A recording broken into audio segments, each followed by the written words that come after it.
Chapter Roman 1, The Last Word of Two Great Coquettes. After the disasters of the Revolution of July, which destroyed so many aristocratic fortunes, dependent on the court, Madame la Princesse de Cadignan was clever enough to attribute to political events the total ruin she had caused by her own extravagance. The prince left France with the royal family and never returned to it, leaving the princess in Paris protected by the fact of his absence for their debts, which the sale of all their saleable property had not been able to extinguish, could only be recovered through him. The revenues of the entailed estates had been seized. In short, the affairs of this great family were in as bad a state as those of the elder branch of the Bourbons. This woman, so celebrated under her first name of Duchesse de Maufrigneuse, very wisely decided to live in retirement, and to make herself, if possible, forgotten. Paris was then so carried away by the whirling current of events that the Duchesse de Maufrigneuse, buried in the Princess de Cadignan, a change of name, unknown to most of the new actors brought upon the stage of society, by the Revolution of July, did really become a stranger in her own city. In Paris, the title of Duke ranks all others, even that of Prince, though in heraldic theory, free of all sophism. Titles signify nothing. There is absolute equality among gentlemen. This fine equality was formerly maintained by the House of France itself, and in our day it is so still, at least nominally. Witness the care with which the kings of France give to their sons the simple title of Count. It was in virtue of this system that Francois Roman I crushed the splendid titles assumed by the pompous Charles V. By signing his answer, Francois Seigneur de Vams Louis Roman XI did better still by marrying his daughter to an untitled gentleman, Pierre de Beaujeu. The feudal system was so thoroughly broken up by Louis Roman XIV that the title of Duke became during his reign the supreme honor of the aristocracy, and the most coveted. Nevertheless, there are two or three families in France in which the principality, richly endowed in former times, takes precedence of the duchy. The House of Cadignan, which possesses the title of Duc de Maufrigneuse for its eldest sons, is one of these exceptional families. Like the princes of the House of Rohan in earlier days, the princes of Cadignan had the right to a throne in their own domain. They could have pages and gentlemen in their service. This explanation is necessary as much to escape foolish critics who know nothing as to record the customs of a world which we are told is about to disappear, and which evidently so many persons are assisting to push away without knowing what it is. The Cadignans bear or 5 lozenges sable, appointed, placed fesswise, with the word memini for motto, a crown, with a cap of maintenance, no supporters or mantle. In these days, the great crowd of strangers flocking to Paris, and the almost universal ignorance of the science of heraldry, are beginning to bring the title of prince into fashion. There are no real princes, but those possessed of principalities, to whom belongs the title of highness. The disdain shown by the French nobility for the title of prince, and the reasons which caused Louis Roman XIV to give supremacy to the title of duke, have prevented Frenchmen from claiming the appellation of highness for the few princes who exist in France. Those of Napoleon accepted. This is why the princes of Cadignan hold an inferior position, nominally, to the princes of the continent. The members of the society called the Faubourg Saint-Germain protected the princess by a respectful silence due to her name, which is one of those that all men honor, to her misfortunes which they ceased to discuss, and to her beauty, the only thing she saved of her departed opulent society, of which she had once been the ornament, was thankful to her for having, as it were, taken the veil, and cloistered herself in her own home. This act of good taste was for her more than for any other woman an immense sacrifice. Great deeds are always so keenly felt in France that the princess gained by her retreat as much as she had lost in public opinion in the days of her splendor. She now saw only one of her old friends, the Marquise d'Espard, and even to her she never went on festive occasions or to parties. The princess and the marquise visited each other in the forenoons with a certain amount of secrecy. When the princess went to dine with her friend, the marquise closed her doors. Madame d'Espard treated the princess charmingly. She changed her box at the opera, leaving the first tier for a baignoire on the ground floor, so that Madame de Cadignan could come to the theater unseen and depart incognito. Few women would have been capable of a delicacy which deprived them of the pleasure of bearing in their train a fallen rival, and of publicly being her benefactress. Thus relieved of the necessity for costly toilets, the princess could enjoy the theater whither she went in Madame d'Espard's carriage, which she would never have accepted openly in the daytime. No one has ever known Madame d'Espard's reasons for behaving thus to the Princess de Cadignan, but her conduct was admirable. and for a long time included a number of little acts which viewed single seem mere trifles, but taken in the mass become gigantic.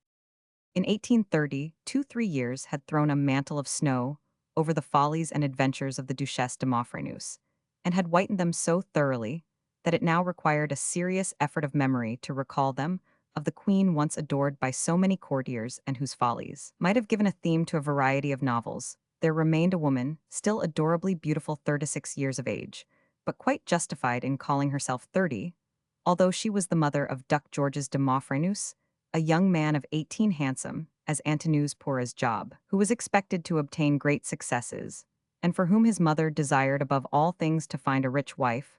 Perhaps this hope was the secret of the intimacy she still kept up with the Marquise, in whose salon, which was one of the first in Paris, she might eventually be able to choose among many heiresses for George's wife. The princess saw 5 years between the present moment and her son's marriage, 5 solitary and desolate years.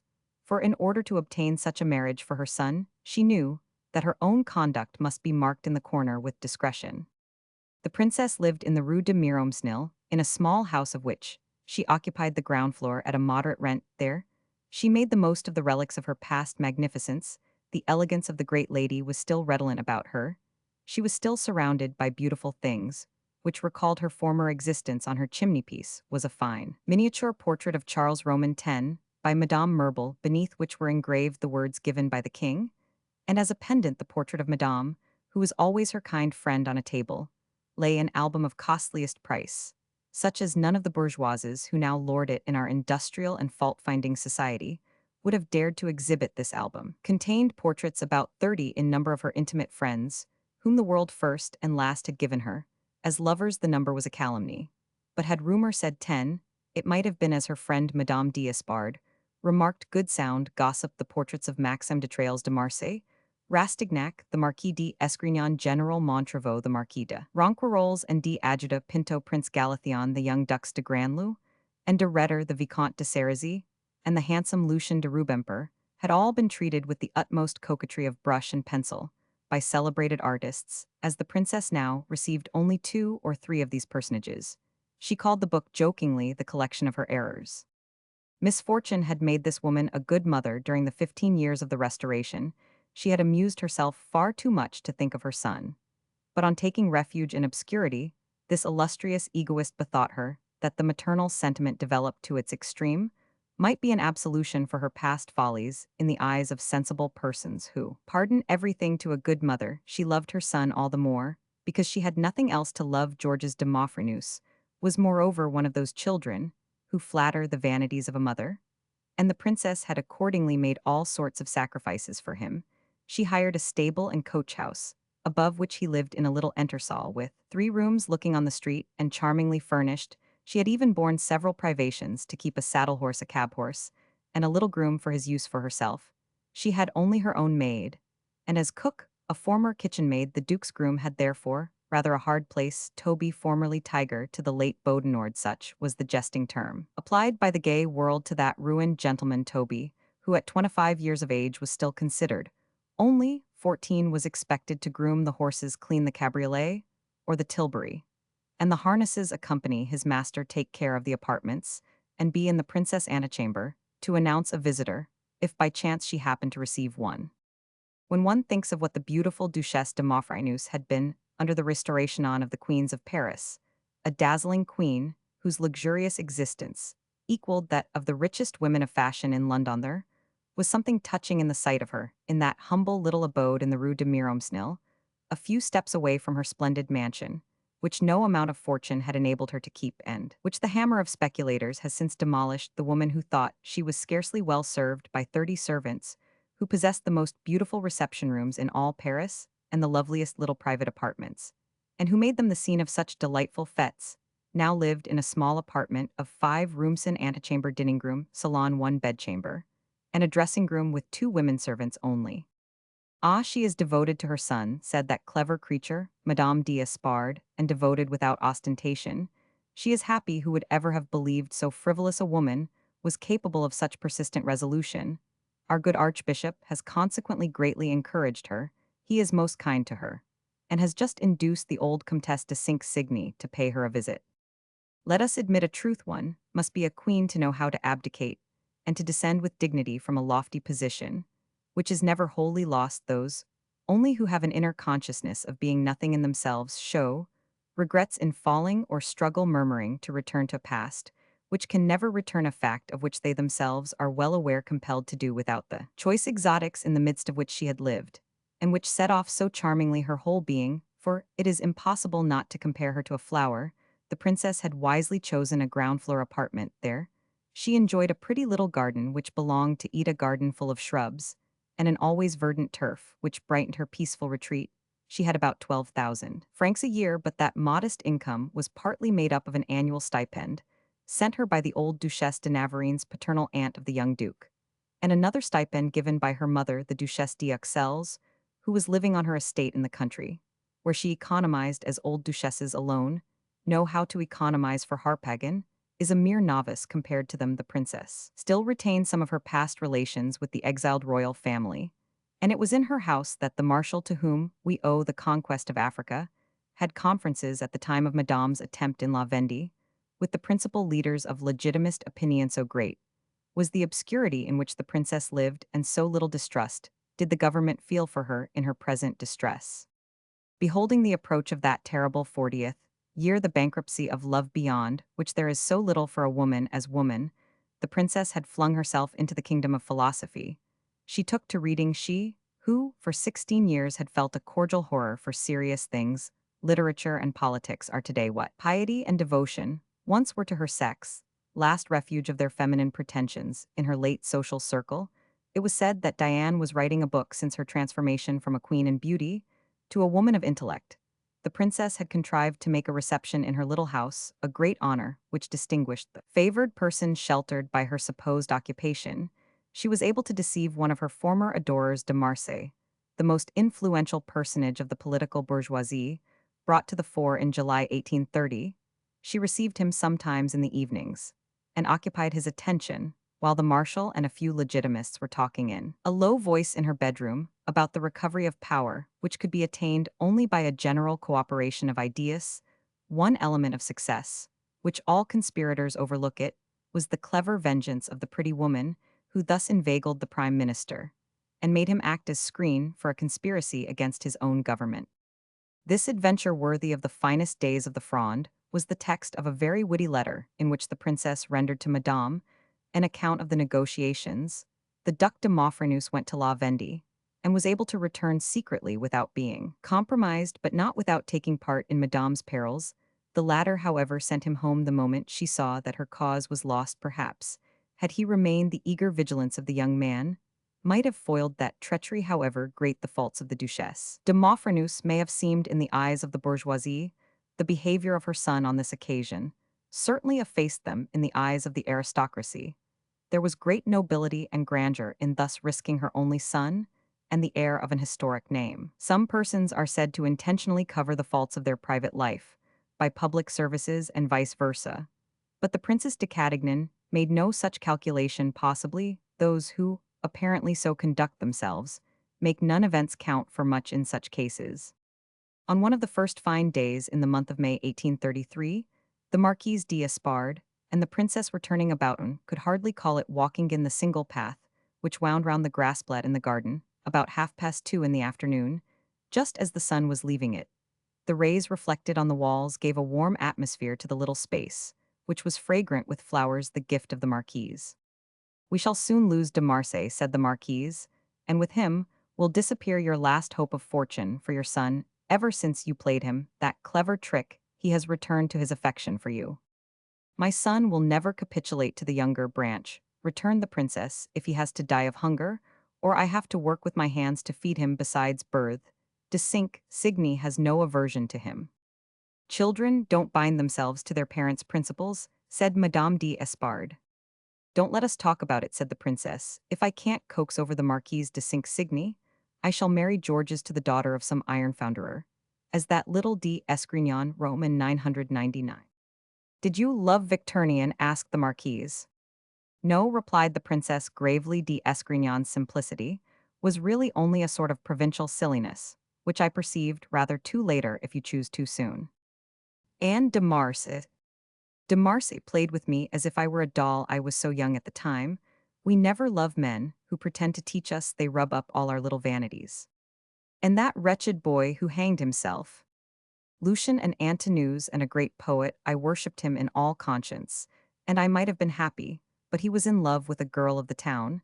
And I gave him up to Madame de Serizy. If he had cared to love me, should I have given him up? What an odd thing that you should come into collision with an Esther. She was handsomer than I, said the princess. Very soon, it shall be 3 years that I have lived in solitude, she resumed after a pause.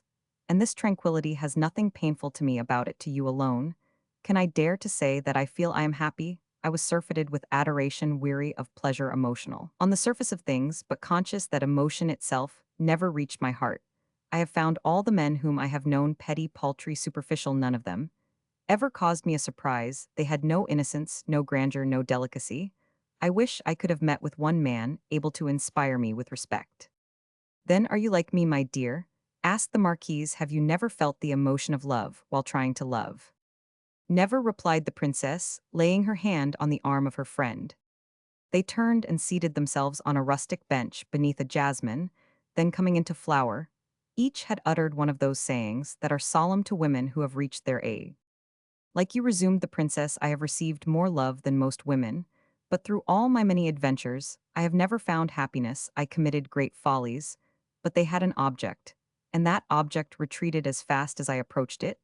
I feel today in my heart, old as it is, an innocence which has never been touched. Yes, under all my experience lies a first love intact, just as I myself, in spite of all my losses and fatigues, feel young and beautiful. We may love and not be happy, we may be happy and never love. But to love and be happy, to unite those two immense human experiences, is a miracle. That miracle has not taken place for me. Nor for me, said Madame d'Espard. I own I am pursued in this retreat by dreadful regret. I have amused myself all through life, but I have never loved. What an incredible secret, cried the Marquise. Ah, my dear, replied the princess, such secrets we can tell to ourselves, you and I, but nobody in Paris would believe us. And said the Marquise, if we were not both over 36 years of age, perhaps, we would not tell them to each other. Yes, when women are young, they have so many stupid conceits, replied the princess. We are like those poor young men who play with a toothpick to pretend they have dined. Well, at any rate, here we are, said Madame d'Espard with coquettish grace and a charming gesture of well-informed innocence, and it seems to me sufficiently alive to think of taking our revenge. When you told me the other day that Beatrix had gone off with Conti, I thought of it all night long, said the princess. After a pause, I suppose, there was happiness in sacrificing her position, her future, and renouncing society forever. She was a little fool, said Madame d'Espard gravely. Mademoiselle Touches was delighted to get rid of Conti. Beatrix never perceived how that surrender made by a superior woman, who never for a moment defended her claims, proved Conti's nothingness. Then you think she will be unhappy? She is so now, replied Madame d'Espard. Why did she leave her husband? What an acknowledgment of weakness. Then you think that Madame de Rochefide was not influenced by the desire to enjoy a true love in peace? Asked the princess. No, she was simply imitating Madame de Beausant and Madame de Langeais, who, be it said between you and me, would have been in a less vulgar period than ours, the La Villiers, the Diane de Poitiers, the Gabrielle d'Estrees of history. Lest the king, my dear, ah, I wish I could evoke the shades of those women and ask them. But, said the Marquise, interrupting the princess, why ask the dead? We know living women who have been happy. I have talked on this very subject a score of times with Madame de Montcornet, since she married that little Émile Blondet, who makes her the happiest woman in the world. Not an infidelity, not a thought that turns aside from her. They are as happy as they were the first day. These long attachments, like that of Rastignac and Madame de Nucingen, and your cousin Madame de Camps for her octave, have a secret, and that secret you and I don't know, my dear. The world has paid us the extreme compliment of thinking we are two rakes worthy of the court of the regent, whereas we are in truth as innocent as a couple of schoolgirls. I should like that sort of innocence, cried the princess, laughing, but ours is worse, and it is very humiliating. Well, it is a mortification we offer up in expiation of our fruitless search. Yes, my dear, fruitless, for it isn't probable we shall find in our autumn season the fine flower we missed in the spring and summer. That's not the question, resumed the Marquise, after a meditative pause. We are both still beautiful enough to inspire love, but we could never convince anyone of our innocence and virtue. If it were a lie, how easy to dress it up with commentaries and serve it as some delicious fruit to be eagerly swallowed. But how is it possible to get a truth believed? Ah, the greatest of men have been mistaken there, added the princess, with one of those meaning smiles which the pencil of Leonardo da Vinci alone has rendered. Fools love well, sometimes, returned the marquise. But in this case, said the princess, fools wouldn't have enough credulity in their nature. You are right, said the marquise, but what we ought to look for is neither a fool nor even a man of talent to solve our problem. We need a man of genius. Genius alone has the faith of childhood, the religion of love, and willingly allows us to band its eyes look at canales. And the Duchesse de Chaulieu, though we have both encountered men of genius, they were either too far removed from us or too busy, and we too absorbed, too frivolous. Ah, how I wish I might not leave this world without knowing the happiness of true love, exclaimed the princess. It is nothing to inspire it, said Madame d'Espard. The thing is to feel it. I see many women who are only the pretext for a passion, without being both its cause and its effect. The last love I inspired was a beautiful and sacred thing, said the princess. It had a future in it. Chance had brought me for once, in a way, the man of genius who is due to us. And yet so difficult to obtain. There are more pretty women than men of genius. But the devil interfered with the affair. Tell me about it, my dear, this is all news to me. I first noticed this beautiful passion about the middle of the winter of 1829. Every Friday at the opera, I observed a young man about 30 years of age in the orchestra stalls, who evidently came there for me. He was always in the same stall, gazing at me with eyes of fire, but seemingly saddened by the distance between us, perhaps by the hopelessness of reaching me. Poor fellow, when a man loves, he becomes eminently stupid, said the marquise. Between every act he would slip into the corridor, continued the princess, smiling at her friend's epigrammatic remark. Once or twice, either to see me or to make me see him, he looked through the glass sash of the box exactly opposite to mine. If I received a visit, I was certain to see him in the corridor close to my door, casting a furtive glance upon me. He had apparently learned to know the persons belonging to my circle, and he followed them when he saw them turning in the direction of my box, in order to obtain the benefit of the opening door. I also found my mysterious adorer at the Italian Opera House. There he had a stall directly opposite to my box, where he could gaze at me in naive ecstasy. It was pretty. On leaving either house, I always found him planted in the lobby, motionless. He was elbowed and jostled, but he never moved. His eyes grew less brilliant if he saw me on the arm of some favorite, but not a word, not a letter, no demonstration. You must acknowledge that was in good taste. Sometimes, on getting home late at night, I found him sitting upon one of the stone posts of the porticature. This lover of mine had very handsome eyes, a long, thick, fan-shaped beard, with a mustache and side whiskers. Nothing could be seen of his skin, but his white cheekbones and a noble forehead. It was truly an antique head. The prince, as you know, defended the Tuileries on the riverside during the July days. He returned to St. Cloud that night when all was lost, and said to me, I came near being killed at 4 o'clock. I was aimed at by one of the insurgents when a young man with a long beard, whom I have often seen at the opera, and who was leading the attack, threw up the man's gun and saved me. So my adorer was evidently a Republican in 1831. After I came to lodge in this house, I found him one day leaning with his back against the wall of it. He seemed pleased with my disasters. Possibly he may have thought they drew us nearer together, but after the affair of St. Mary, I saw him no more. He was killed there, the evening before the funeral of General Lamarck. I had gone out on foot with my son, and my Republican accompanied us, sometimes behind, sometimes in front, from the Madeleine to the Passage des Panoramas, where I was going. Is that all? Asked the marquise. Yes, all, replied the princess, except that on the morning St. Mary was taken, a gamin came here, and insisted on seeing me. He gave me a letter written on common paper, signed by my Republican. Show it to me, said the marquise. No, my dear love was too great and too sacred in the heart of that man to let me violate its secrets. The letter, short and terrible, still stirs my soul. When I think of it, that dead man gives me more emotions than all the living men I ever coquetted with. He constantly recurs to my mind. What was his name? Asked the marquise. Oh, a very common one, Mitchell Christian. You have done well to tell me, said Madame d'Espard eagerly. I have often heard of him. This Mitchell Christian was the intimate friend of a remarkable man. You have already expressed a wish to see Daniel d'Arthez.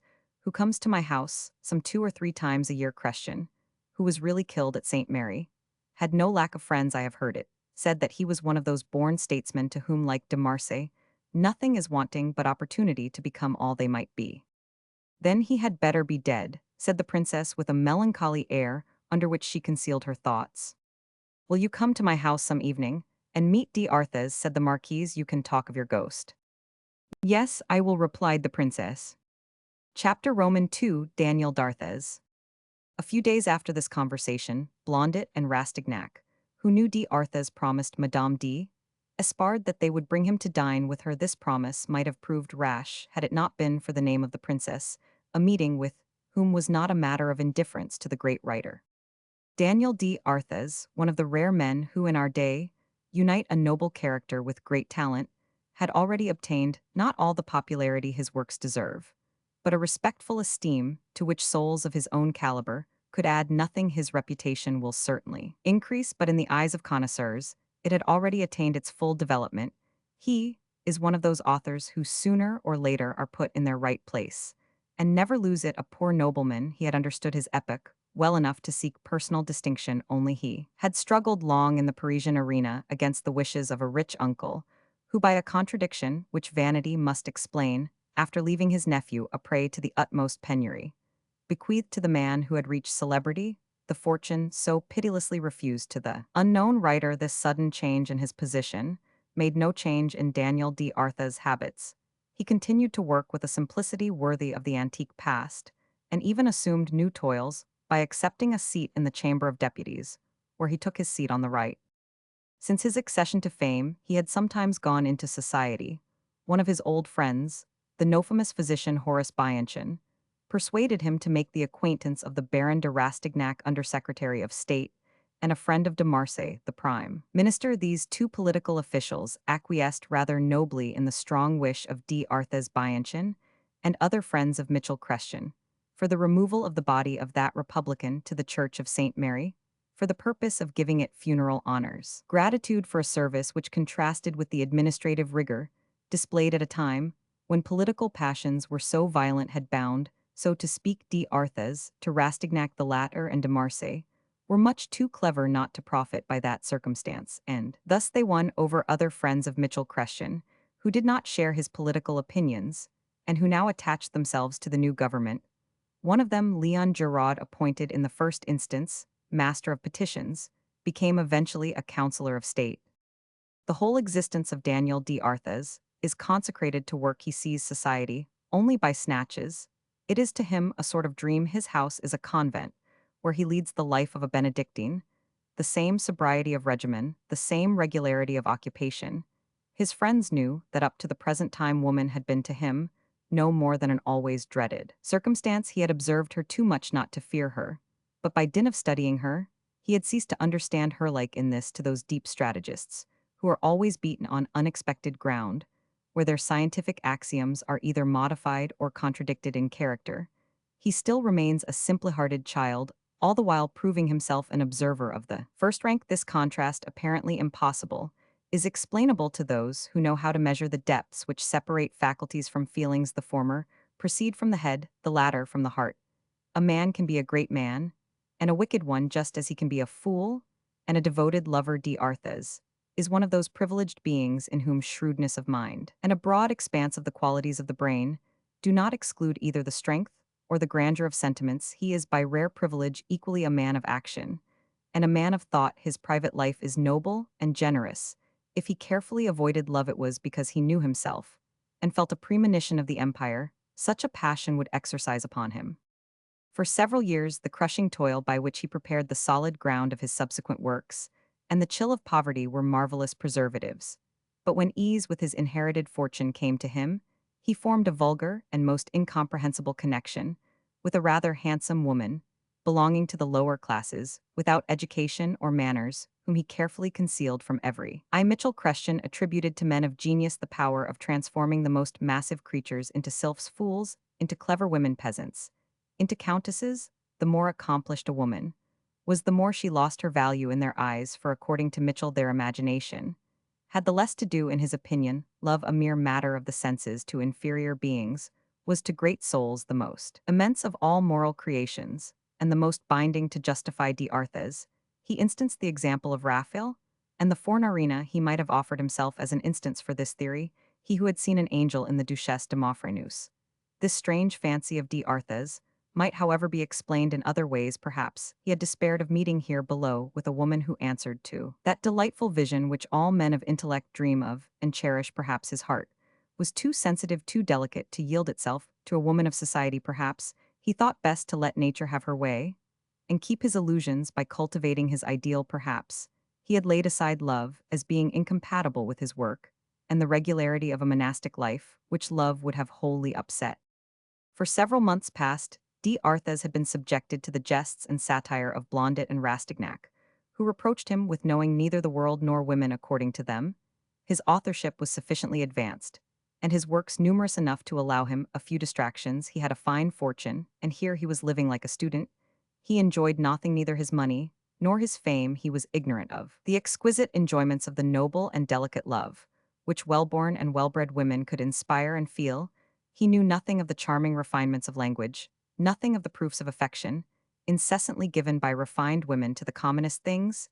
He might perhaps know woman, but he knew nothing of the divinity. Why not take his rightful place in the world, and taste the delights of Parisian society? Why doesn't a man who bears party per bend gules, and or a bezant and crab counterchanged cried Rastignac display, that ancient escutcheon of Picardy on the panels of a carriage? You have 30,000 francs a year, and the proceeds of your pen you have justified your motto ars thesaurusque virtus, that punning device our ancestors were always seeking. And yet you never appear in the Bois de Boulogne. We live in times when virtue ought to show itself. If you read your works to that species of stout Lefort, whom you seem to fancy, I would forgive you, said Blondet, but my dear fellow, you are living on dry bread materially. Speaking in the matter of intellect, you haven't even bread. This friendly little warfare had been going on for several months between Daniel and his friends, when Madame d'Espard asked Rastignac and Blondet to induce D'Arthez to come and dine with her, telling them that the Princess de Cadignan had a great desire to see that celebrated man. Such curiosities are to certain women what magic lanterns are to children, a pleasure to the eyes, but rather shallow and full of disappointments.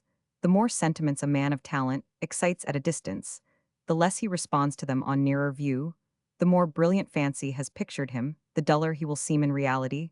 Consequently, disenchanted curiosity is often unjust. Neither Blondet nor Rastignac could deceive D'Arthez, but they told him laughing that they now offered him a most seductive opportunity to polish up his heart and know the supreme fascinations which love conferred on a Parisian great lady. The princess was evidently in love with him. He had nothing to fear, but everything to gain by accepting the interview. It was quite impossible he could descend from the pedestal on which Madame de Cadignan had placed him. Neither Blondet nor Rastignac saw any impropriety in attributing this love to the princess.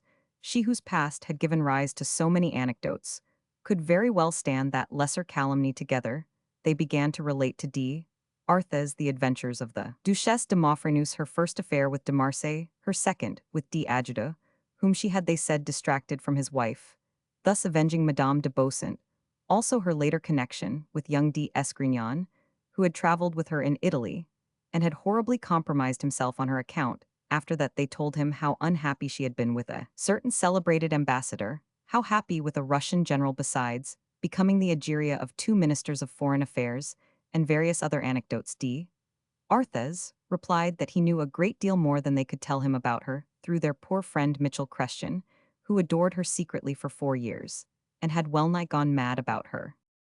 I have often accompanied him, said Daniel, to the opera. He would make me run through the streets as far as her horses, that he might see the princess through the window of her coupe. Well, there you have a topic all ready for you, said Blondet, smiling. This is the very woman you need. Shall initiate you most gracefully into the mysteries of elegance. But take care, she has wasted many fortunes. The beautiful Diane is one of those spendthrifts who don't cost a penny, but for whom a man spends millions. Give yourself up to her body and soul if you choose, but keep your money in your hand like the old fellow in Girardet's deluge. From the tenor of these remarks, it was to be inferred that the princess had the depth of a precipice, the grace of a queen, the corruption of diplomatists, the mystery of a first initiation, and the dangerous qualities of a siren, the 2 clever men of the world, incapable of foreseeing the denouement of their joke. succeeded in presenting. Diane d'Uxelles as a consummate specimen of the Parisian woman, the cleverest of coquettes, the most enchanting mistress in the world, right or wrong, the woman whom they thus treated so lightly, was sacred to d'Arthez. His desire to meet her needed no spur, he consented to do so, at the first word, which was all the two friends wanted of him. Madame d'Espard went to see the princess as soon as she had received this answer. "My dear, do you feel yourself in full beauty and coquetry?" she said. "If so, come and dine with me a few days hence, and ill serve up d'Arthez, our man of genius, is by nature it seems a savage. He fears women, and has never loved. Make your plans on that. He is all intellect, and so simple that hell mislead you into feeling no distrust, but his penetration, which is wholly retrospective, acts later and frustrates calculation. You may hoodwink him today, but tomorrow nothing can dupe him." "Ah," cried the princess, "if I were only 30 years old, what amusement I might have with him! The one enjoyment I have lacked up to the present is a man of intellect to fool. I have had only partners, never adversaries. Love was a mere game, instead of being a battle. Dear princess, admit that I am very generous, for after all you know charity begins at home." The two women looked at each other, laughing, and clasped hands in a friendly way. Assuredly, they both knew each other's secrets. And this was not the first man, nor the first service that one had given to the other, for sincere and lasting friendships between women of the world need to be cemented by a few little crimes, when two friends are liable to kill each other reciprocally, and see a poisoned dagger in each other's hand. They present a touching spectacle of harmony, which is never troubled unless, by chance, one of them is careless enough to drop her weapon. So 8 days later, a little dinner, such as are given to intimates by verbal invitation, only during which the doors are closed to all other visitors, took place at Madame d'Espard's house. 5 persons were invited: Émile Blondet and Madame de Montcornet, Daniel d'Arthez Rastignac, and the Princess de Cadignan, counting the mistress of the house. There were as many men as women.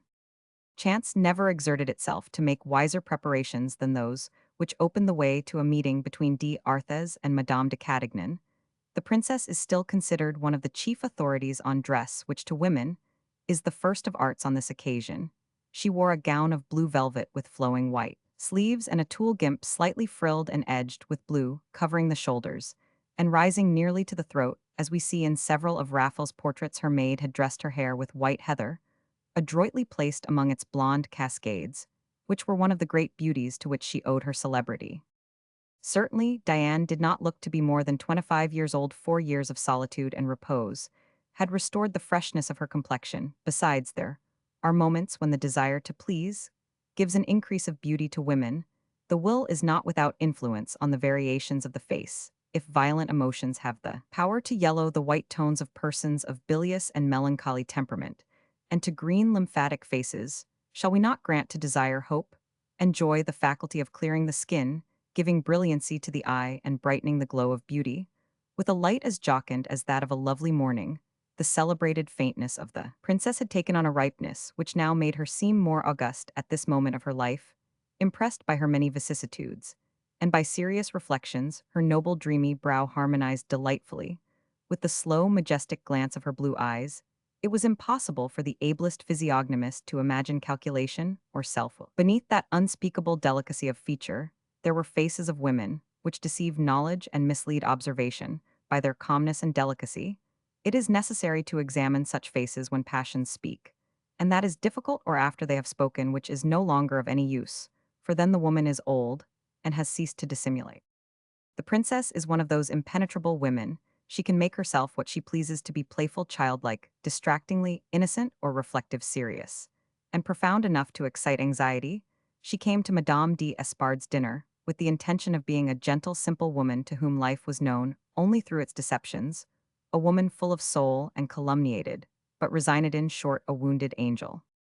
She arrived early so as to pose on a sofa near the fire beside Madame d'Espard, as she wished to be first seen, that is, in one of those attitudes in which science is concealed beneath an exquisite naturalness, a studied attitude putting in relief the beautiful serpentine outline, which, starting from the foot, rises gracefully to the hip and continues with adorable curves to the shoulder, presenting in fact a profile of the whole body, with a subtlety which few women would have dreamed of. Diane, to the great amazement of the marquise, had brought her son with her.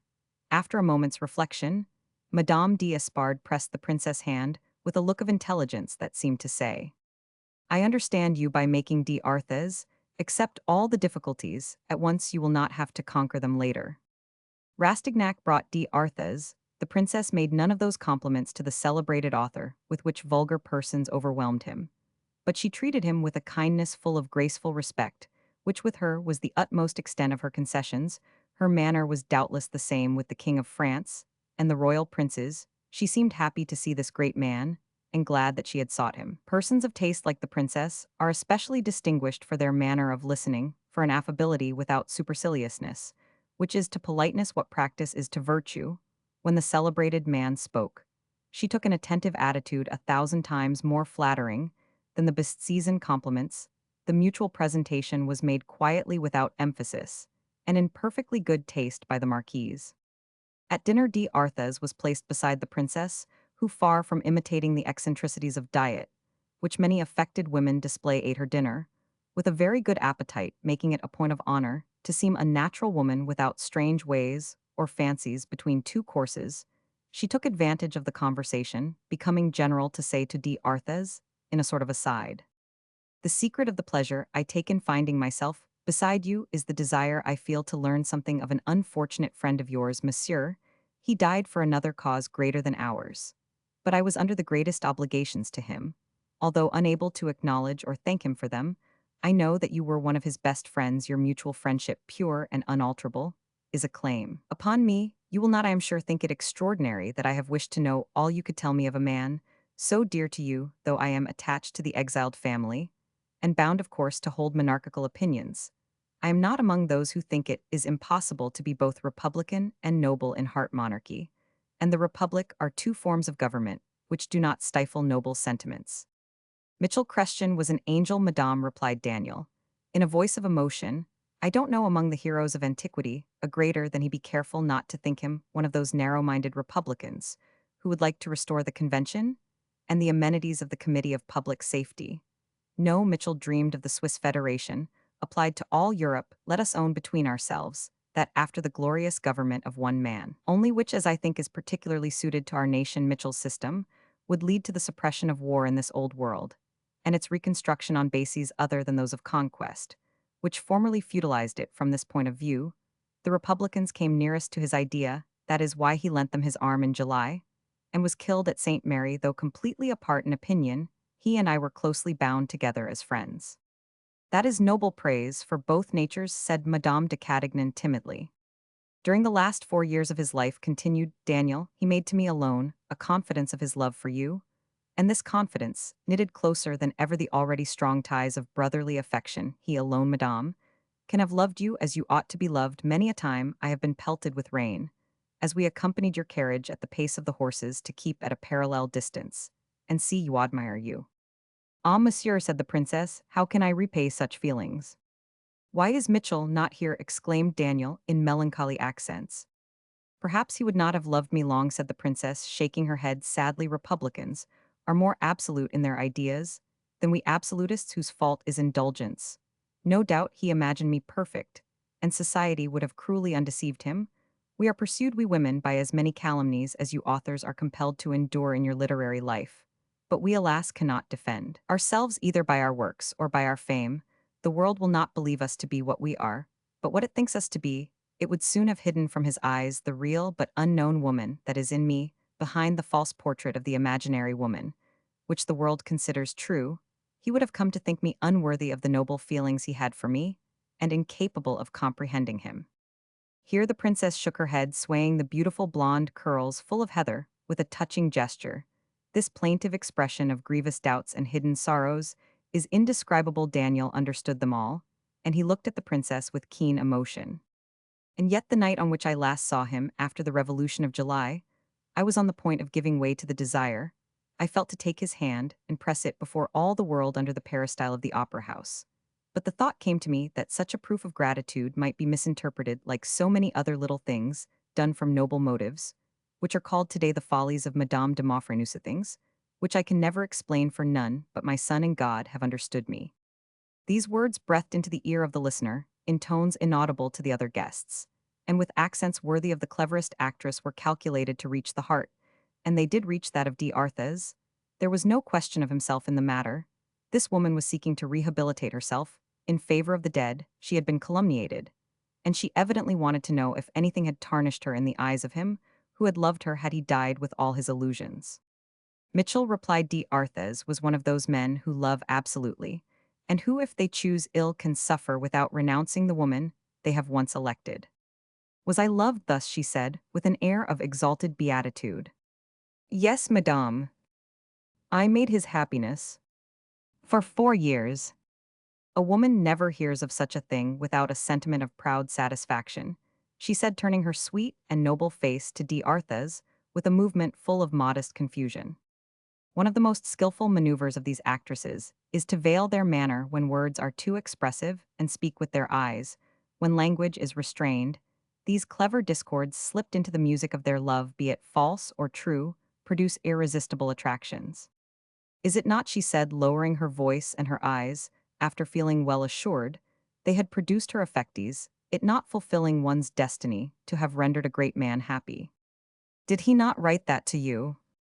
Yes, but I wanted to be sure, quite sure, for believe me, monsieur, in putting me so high he was not mistaken. Women know how to give a peculiar sacredness to their words. They communicate something vibrant to them, which extends the meaning of their ideas and gives them depth, though later their fascinated listener may not remember precisely what they said. Their end has been completely attained, which is the object of all eloquence. The princess might at that moment have been wearing the diadem of France, and her brow could not have seemed more imposing than it was beneath that crown of golden hair braided like a coronet and adorned with heather. She was simple and calm. Nothing betrayed a sense of any necessity to appear so, nor any desire to seem grand or loving. D'Arthez, the solitary toiler, to whom the ways of the world were unknown, whom study had wrapped in its protecting veils, was the dupe of her tones and words. He was under the spell of those exquisite manners.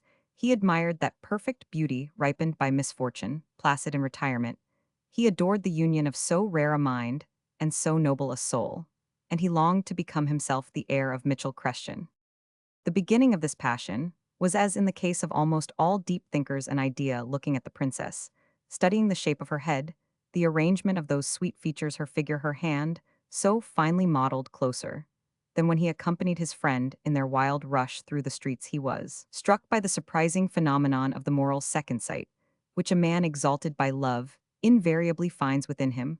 With what lucidity had Mitchell Creston read into that soul, that heart illumined by the fires of love! Thus the princess acquired in D'Arthez's eyes another charm. A halo of poesy surrounded her. As the dinner proceeded, Daniel called to mind the various confidences of his friend, his despair, his hopes, the noble poems of a true sentiment sung to his ear alone. In honor of this woman, it is rare that a man passes without remorse from the position of confidant to that of rival, and D'Arthez was free to do so without dishonor. He had suddenly, in a moment, perceived the enormous differences existing between a well-bred woman, that flower of the great world, and common women. Though of the latter he did not know beyond one specimen, he was thus captured on the most accessible and sensitive sides of his soul, and of his genius impelled by his simplicity, and by the impetuosity of his ideas to lay immediate claim to this woman. He found himself restrained by society, also by the barrier which the manners, and let us say the word, the majesty of the princess, placed between them. The conversation which remained upon the topic of Mitchell Creston until the dessert was an excellent pretext for both to speak in a low voice. Love, sympathy, comprehension. She could pose as a maligned and misunderstood woman. He could slip his feet into the shoes of the dead republican. Perhaps his candid mind detected itself in regretting his dead friend, lest the princess, at the moment when the dessert appeared upon the table, and the guests were separated by a brilliant hedge of fruits and sweetmeats, thought best to put an end to this flow of confidences by a charming little speech, in which she delicately expressed the idea that Daniel and Mitchell were twin souls. After this, D'Arthez threw himself into the general conversation with the gaiety of a child and a self-conceited air that was worthy of a schoolboy. When they left the dining room, the princess took D'Arthez's arm in the simplest manner to return to Madame D'Espard's little salon. As they crossed the grand salon, she walked slowly, and when sufficiently separated from the marquise, who was on Blondet's arm, she stopped. I do not wish to be inaccessible to the friend of that poor man, she said to D'Arthez, and though I have made it a rule to receive no visitors, you will always be welcome in my house.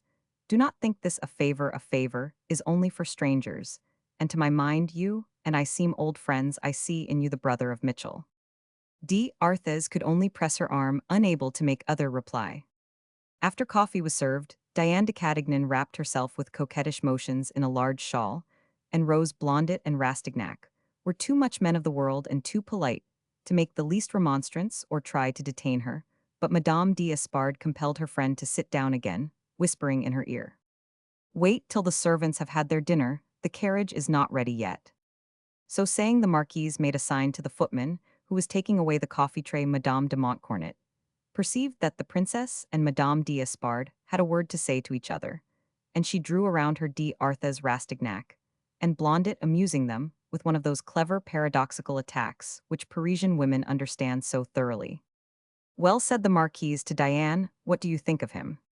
He is an adorable child, just out of swaddling clothes. This time, like all other times, it will only be a triumph without a struggle." "Well, it is disappointing," said Madame d'Espard, "but we might evade it."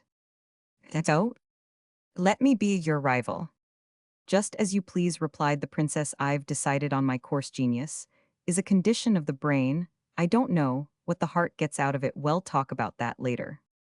Hearing the last few words, which were wholly incomprehensible to her, Madame d'Espard returned to the general conversation, showing neither offense at that indifferent as you please nor curiosity. As to the outcome of the interview, the princess stayed an hour longer seated on the sofa near the fire in the careless, nonchalant attitude of Guerin's, Dido listening with the attention of an absorbed mind and looking at Daniel now, and then, without disguising her admiration, which never went, however, beyond due limits, she slipped away when the carriage was announced with a pressure of the hand to the Marquise and an inclination of the head to Madame de Montcornet. The evening concluded without any allusion to the princess. The other guests profited by the sort of exaltation which D'Arthez had reached, for he put forth the treasures of his mind in Blondet and Rastignac. He certainly had two acolytes of the first quality to bring forth the delicacy of his wit and the breadth of his intellect. As for the two women, they had long been counted among the cleverest in society. This evening was like a halt in the oasis of a desert, a rare enjoyment, and well appreciated by these four persons, habitually victimized to the endless caution entailed by the world of salons and politics. There are beings who have the privilege of passing among men like beneficent stars whose light illumines the mind, while its rays send a glow to the heart. D'Arthez was one of those beings, a writer who rises to his level, accustoms himself to free thought, and forgets that in society, all things cannot be said. It is impossible for such a man to observe the restraint of persons who live in the world perpetually. But as his eccentricities of thought bore the mark of originality, no one felt inclined to complain. This zest, this piquancy, rare in mere talent, this youthfulness and simplicity of soul, which made D'Arthez so nobly original, gave a delightful charm to this evening. He left the house with Rastignac, who, as they drove home, asked him how he liked the princess. "Mitchell did well to love her," replied D'Arthez. "She is indeed an extraordinary woman." "Very extraordinary," replied Rastignac dryly. "By the tone of your voice, I should judge you were in love with her already. You will be in her house within 3 days, and I am too old a denizen of Paris not to know what will be the upshot of that. Well, my dear Daniel, I do entreat you not to allow yourself to be drawn into any confusion of interests. So to speak, love the princess if you feel any love for her in your heart, but keep an eye on your fortune. She has never taken or asked a penny from any man on earth. She is far too much of a D'Arthez and a Cadignan for that, but to my knowledge she has not only spent her own fortune, which was very considerable, but she has made others waste millions. How? Why, by what means, no one knows. She doesn't know herself. I myself saw her swallow up some 13 years ago the entire fortune of a charming young fellow, and that of an old notary in 20 months. 13 years ago, exclaimed D'Arthez. How old is she now? Did you see at dinner, replied Rastignac, laughing, her son, the Duc de Maufrigneuse. That young man is 19 years old. 19 and 17 make 36, cried the amazed author. I gave her 20. Shall accept them, said Rastignac. But don't be uneasy, she will always be 20 to you. You are about to enter the most fantastic of worlds. Good night, here you are at home, said the Baron, as they entered the Rue de Bellefonde, where D'Arthez lived in a pretty little house of his own. We shall meet at Mademoiselle Destuches in the course of the week. Chapter III. The Princess Goes to Work. D'Arthez allowed love to enter his heart after the manner of my uncle Toby. Without making the slightest resistance, he proceeded by adoration without criticism, and by exclusive admiration. The princess, that noble creature, one of the most remarkable creations of our monstrous Paris, where all things are possible good as well as evil, became whatever vulgarity, the course of time, may have given to the expression, the angel of his dreams. To fully understand the sudden transformation of this illustrious author, it is necessary to realize the simplicity that constant work and solitude leave in the heart, all that love reduced to a mere need, and now repugnant beside an ignoble woman excites of regret and longings for diviner sentiments in the higher regions of the soul. D'Arthez was indeed the child, the boy that Madame de Cadignan had recognized in illumination, something like his own, had taken place in the beautiful Diane at last. She had met that superior man whom all women desire and seek, if only to make a plaything of him, that power which they consent to obey, if only for the pleasure of subduing it. At last she had found the grandeurs of the intellect united with the simplicity of a heart all new to love, and she saw with untold happiness that these merits were contained in a form that pleased her. She thought D'Arthez handsome, and perhaps he was, though he had reached the age of gravity, for he was now 38, he still preserved a flower of youth, due to the sober and ascetic life which he had led. Like all men of sedentary habits and statesmen, he had acquired a certainly reasonable embonpoint. When very young, he bore some resemblance to Bonaparte, and the likeness still continued as much as a man with black eyes and thick dark hair could resemble a sovereign with blue eyes and scanty chestnut hair. But whatever there once was of ardent and noble ambition in the great author's eyes had been somewhat quenched by successes. The thoughts with which that brow once teemed had flowered. The lines of the hollow face were filling out. Ease now spread its golden tints, where in youth poverty had laid the yellow tones of the class of temperament, whose forces band together to support a crushing and long-continued struggle. If you observe carefully the noble faces of ancient philosophers, you will always find those deviations from the type of a perfect human face, which show the characteristic to which each countenance owes its originality, chastened by the habit of meditation, and by the calmness necessary for intellectual labor. The most irregular features, like those of Socrates, for instance, become, after a time, expressive of an almost divine serenity. To the noble simplicity which characterized his head, D'Arthez added a naive expression, the naturalness of a child, and a touching kindliness. He did not have that politeness tinged with insincerity with which in society the best-bred persons and the most amiable assume qualities, in which they are often lacking, leaving those they have thus duped wounded and distressed. He might indeed fail to observe certain rules of social life owing to his isolated mode of living, but he never shocked the sensibilities, and therefore this perfume of savagery made the peculiar affability of a man of great talent. The more agreeable such men know how to leave their superiority in their studies, and come down to the social level, lending their backs like Henry Roman, to the children's leapfrog, and their minds to fools. If D'Arthez did not brace himself against the spell which the princess had cast about him, neither did she herself argue the matter in her own mind. On returning home, it was settled for her. She loved with all her knowledge, and all her ignorance, if she questioned herself at all, it was to ask whether she deserved so great a happiness, and what she had done that heaven should send her such an angel. She wanted to be worthy of that love, to perpetuate it, to make it her own forever, and to gently end her career of frivolity in the paradise she now foresaw. As for coquetting, quibbling, resisting, she never once thought of it. She was thinking of something very different, of the grandeur of men of genius, and the certainty which her heart divined that they would never subject the woman they chose to ordinary laws. Here begins one of those unseen comedies played in the secret regions of the consciousness between two beings, of whom one will be the dupe of the other, though it keeps on this side of wickedness. One of those dark and comic dramas, to which that of Tartuffe is mere child's play dramas, that do not enter the scenic domain, although they are natural, conceivable, and even justifiable by necessity, dramas, which may be characterized as not vice, only the other side of it. The princess began by sending for D'Arthez's books, of which she had never as yet read a single word, although she had managed to maintain a 20 minutes eulogism and discussion of them without a blunder. She now read them all. Then she wanted to compare these books with the best that contemporary literature had produced. By the time D'Arthez came to see her, she was having an indigestion of mind expecting this visit. She had daily made a toilet of what may be called the superior order, that is, a toilet which expresses an idea and makes it accepted by the eye without the owner of the eye knowing why or wherefore. She presented an harmonious combination of shades of gray, a sort of semi-mourning full of graceful renunciation, garments of a woman who holds to life only through a few natural ties. Child, for instance, but who is weary of life. Those garments bore witness to an elegant disgust, not reaching, however, as far as suicide, no, she would live out her days in these earthly galleys.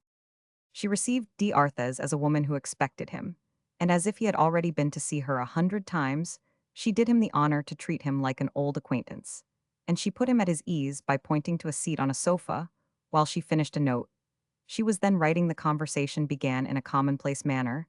The weather, the ministry de Marseille's illness, the hopes of the legitimists D'Arthez was in. Absolutist the princess could not be ignorant of the opinions of a man who sat in the chamber, among the 15 or 20 persons who represented the legitimist party. She found means to tell him how she had fooled de Marseille to the top of his bent, then by an easy transition to the royal family, and to Madame and the devotion of the Prince de Cadignan to their service, she drew D'Arthez's attention to the prince. There is this to be said for him: he loved his masters, and was faithful to them. His public character consoles me for the sufferings his private life has inflicted upon me. Have you never remarked, she went on cleverly, leaving the prince aside, you, who observe so much, that men have two natures, one of their homes, their wives, their private lifestyles. Is their true self here no mask, no dissimulation? They do not give themselves the trouble to disguise a feeling. They are what they are, and it is often horrible. The other man is for others, for the world, for salons. The court, the sovereign, the public often see them grand and noble and generous, embroidered with virtues, adorned with fine language, full of admirable qualities. What a horrible jest it is, and the world is surprised, sometimes, at the caustic smile of certain women, at their air of superiority to their husbands, and their indifference.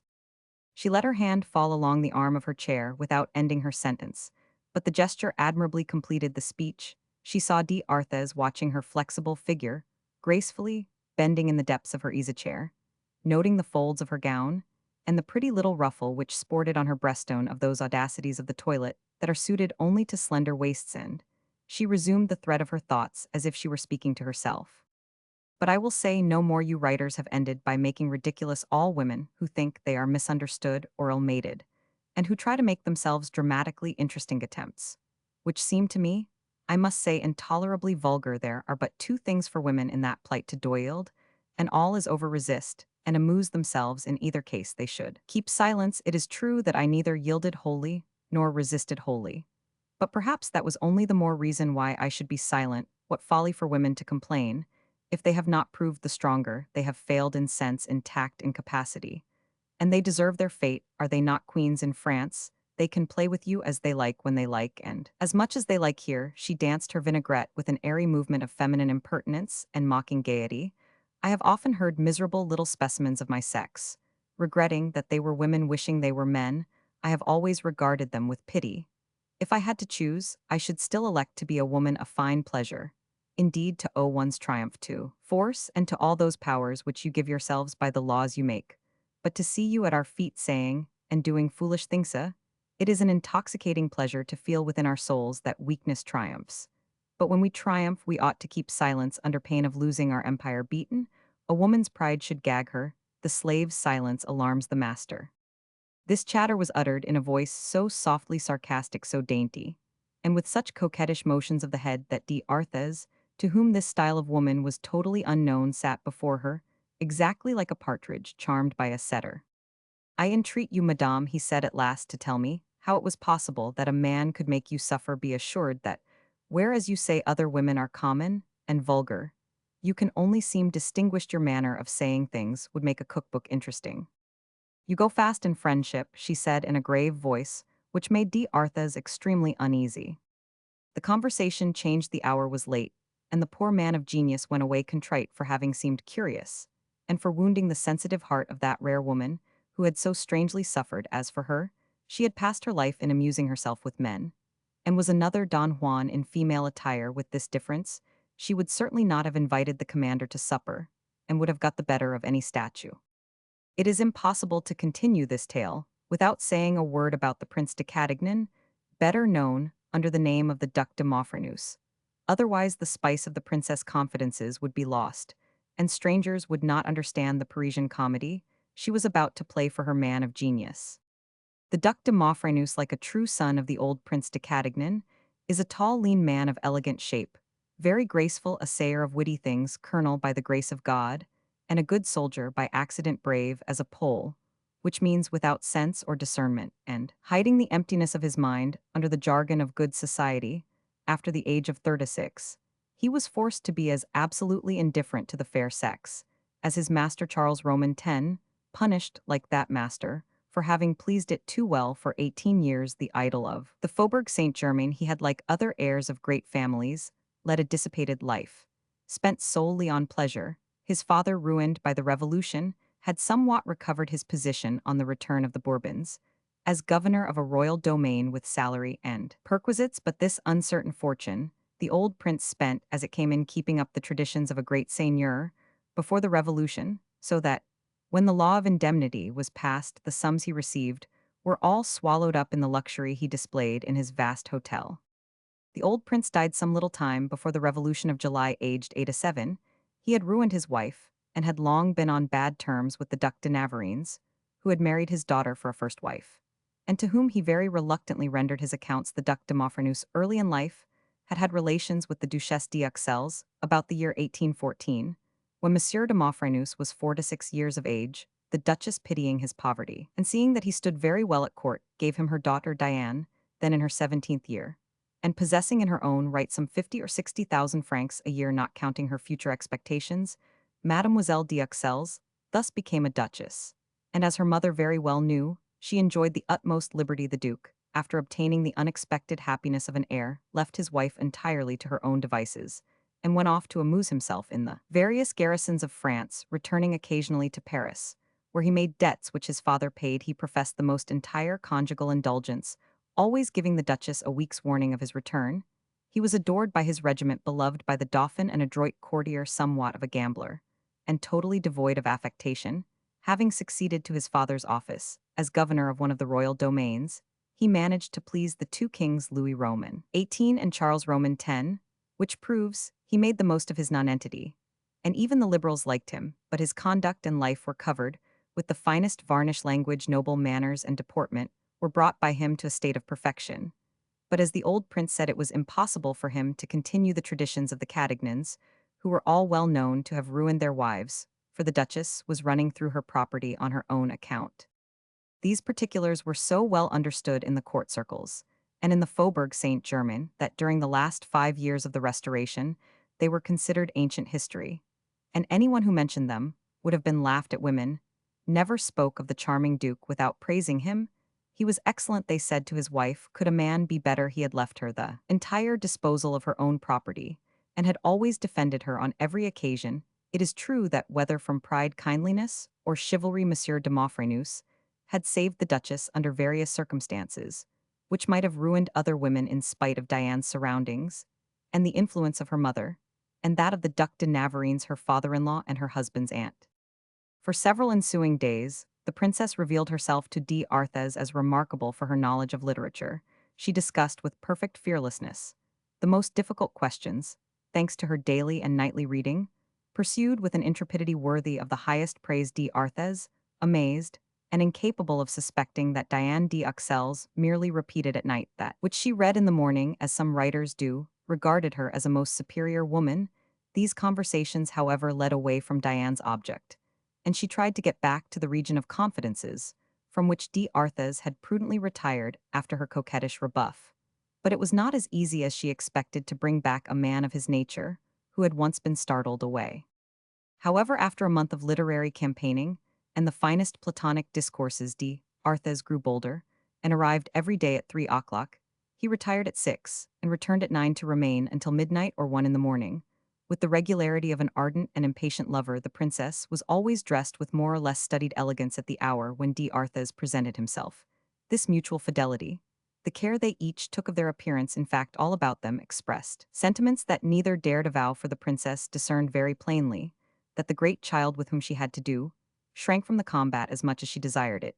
Nevertheless, d'Arthez put into his mute declarations a respectful awe which was infinitely pleasing to her. Both felt every day all the more united, because nothing acknowledged or definite checked the course of their ideas, as occurs between lovers, when there are formal demands on one side and sincere or coquettish refusals on the other. Like all men younger than their actual age, d'Arthez was a prey to those agitating irresolutions, which are caused by the force of desires, and the terror of displeasing a situation, which a young woman does not comprehend when she shares it, but which the princess had too often deliberately produced not to enjoy its pleasures. In fact, Diane enjoyed these delightful juvenilities all the more keenly because she knew that she could put an end to them at any moment. She was like a great artist delighting in the vague, undecided lines of his sketch, knowing well that in a moment of inspiration, he can complete the masterpiece, still waiting to come to birth. Many a time seeing d'Arthez on the point of advancing, she enjoyed stopping him short with an imposing air and manner. She drove back the hidden storms of that still young heart, raised them again, and stilled them with a look, holding out her hand to be kissed, or saying some trifling, insignificant words in a tender voice. These maneuvers, planned in cold blood, but enchantingly executed, carved her image deeper and deeper on the soul of that great writer and thinker, whom she reveled in making childlike, confiding, simple, and almost silly beside her. And yet she had moments of repulsion against her own act, moments in which she could not help admiring the grandeur of such simplicity.